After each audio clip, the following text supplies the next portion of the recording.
ভারতীয় cricket board বুঝিয়ে দিয়েছে যে মুস্তাফিজকে তারা গুনায় ধরে না। এর মানে বাংলাদেশের একমাত্র প্রতিনিধিকে তারা গুনায় ধরে না, মানে বাংলাদেশকে তারা গুনায় ধরে না। তাহলে ওই দেশে গিয়ে বাংলাদেশ কেন ক্রিকেট খেলবে?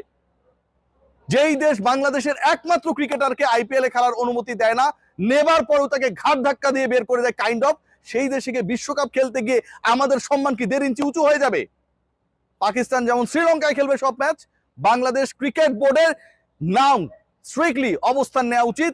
একজন ক্রিকেটারের নিরাপত্তা যে বোর্ড দিতে পারে না, সেই বোর্ড 15 ক্রিকেটারের নিরাপত্তা দিতে পারবে, এই যুক্তি কোনোভাবে কাম্য না, কোনোভাবে গ্রহণযোগ্য না। সো বাংলাদেশের সকল বিশ্বকাপ ম্যাচ শ্রীলঙ্কায় অনুষ্ঠিত হবে। হাইব্রিড মডেলের প্রয়োজনে বাংলাদেশে অনুষ্ঠিত হবে, কিন্তু ভারতে গিয়ে বাংলাদেশ খেলবে না। পাকিস্তানের ক্ষেত্রে যদি এটা অ্যাপ্লিকেবল হয়, তার মানে এক্সাম্পল সেট করা রয়েছে, বাংলাদেশের ক্ষেত্রেও এই এক্সাম্পলকে অ্যাপ্লাই করতে হবে।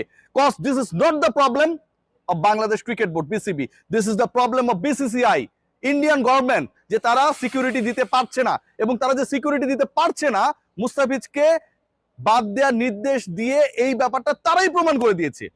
So it's there responsibility now.